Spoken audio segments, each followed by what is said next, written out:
We've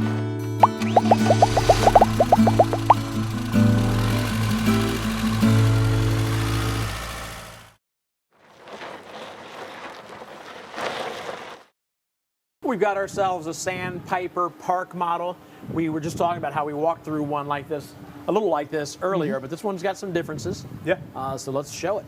Yeah, absolutely. So first off, you notice the stairs in the back are identical to the one we showed earlier, but these stairs are a little bit different because they're the big aluminum stairs like they've been putting on the traditional campers. Right, and we've talked about how they have these because it's easier to get rid of and put the deck on. So what do you do with this? So with this, basically you can push this down, and if you do your side as well, they lift up completely off the side of the camper.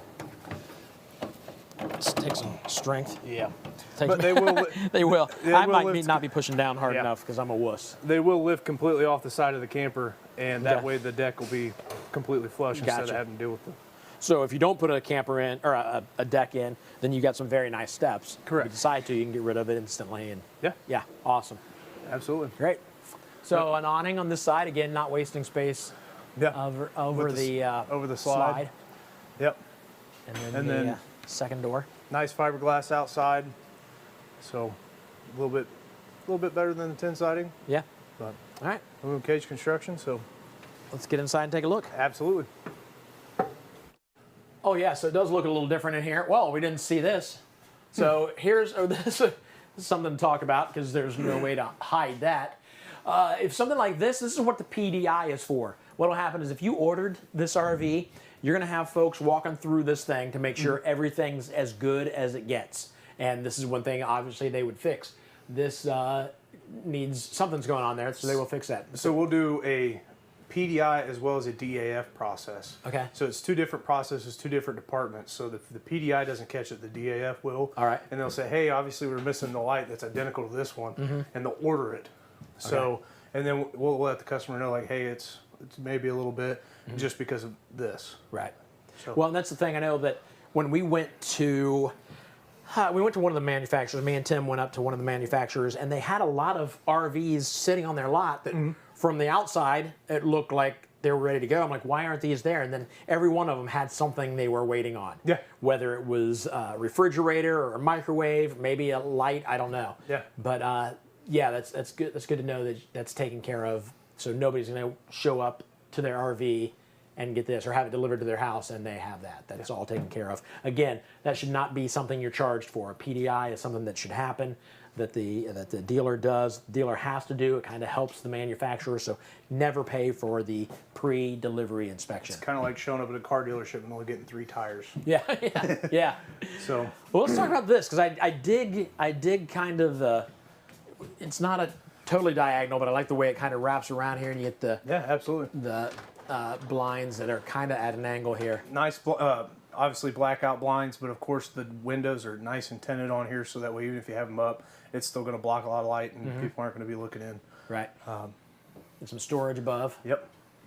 Nice. Lots of storage above, actually. So they put a lot of storage above, so when you fold this bed out, you can just pull the blankets and everything directly out. That's a great above idea. it. Yeah, that's smart. Very smart. So let's start over here then. Very nice. I really dig I don't know what material, I don't know if that's leather or not, but it's like leather and this is like a plush. I don't know, it's kind of cool looking. And then it should light up. Oh, it's probably not, there it goes. Double tap the outside of it. Oh yeah, look at that. Yep. Light up cup holders. That's awesome. So plenty of storage too, so when you're hiding the remote from the kids so they don't change channel on you. Lit up underneath also. Yep. 100% powered. Very cool. A little bit of storage above. Yep. A whole lot of storage above it, so hide all your DVDs. More freestanding dinette area. It's pretty much typical to see the freestanding dinettes in the park models just because that makes sense. The booth dinettes are more for be converted into a bed. Gotcha. So that makes total sense. More like about that. With these being more towards a home, tend to see a kitchen table in your home instead of a booth. That's good thinking. Unless you're going for the 50s diner feel, then right.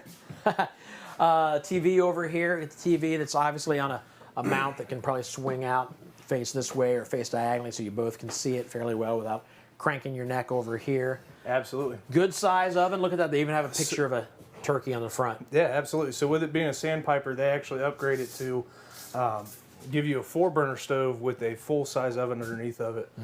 Still get the full-size microwave above it, so you can actually cook a Thanksgiving meal in this camper. Yeah, that's awesome. Yeah.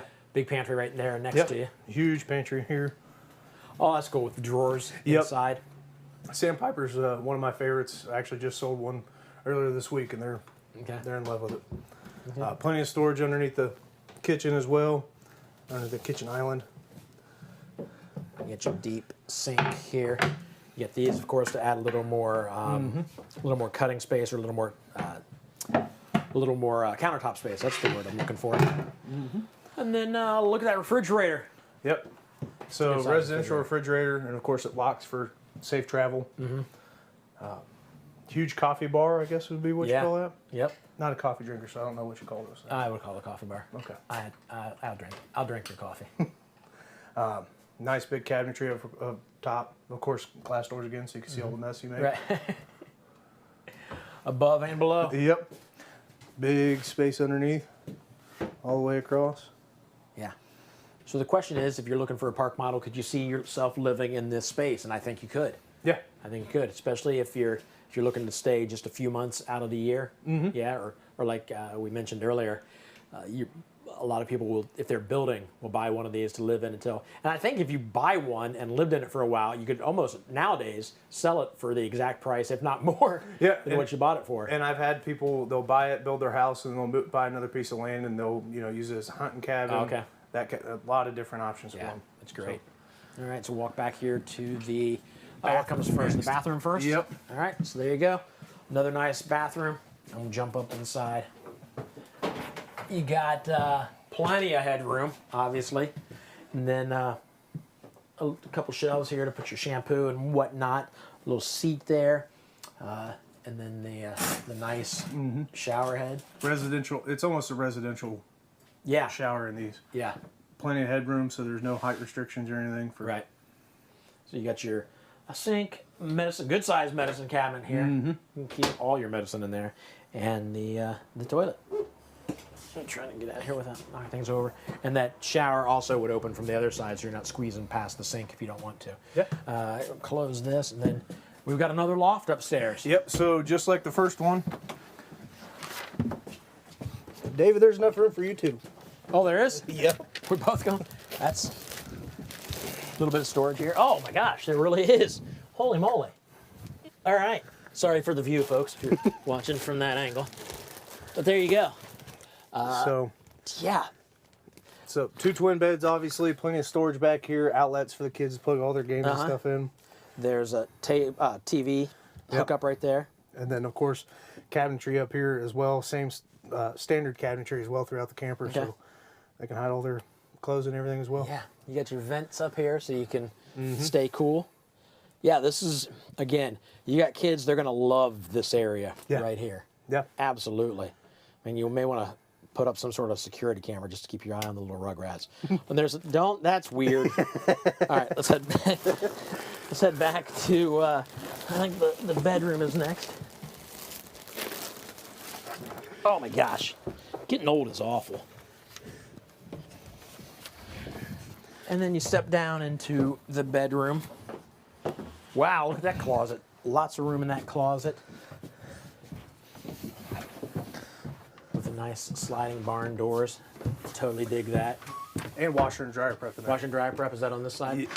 Or was it on this side? It's the whole closet. Somewhere. Oh, the whole closet. Oh, yeah. So there it is. Yeah. So lots of room in here. Lots of room at the foot of the bed, which I think is important.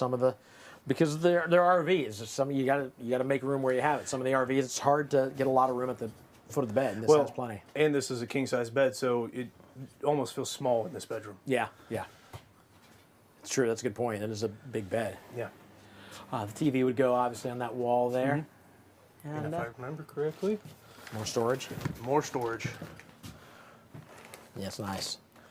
It stays open. Some of them we have to hold open. Yep. Yeah. Awesome. Great. All right. So again, if you're looking for an RV to take someplace, this is not one that you would take down the road on a regular basis. You take it somewhere and you leave it there for the year, maybe for 6 months out of the year, but it's not the one you want to travel around with a bunch. But definitely a place you could call home.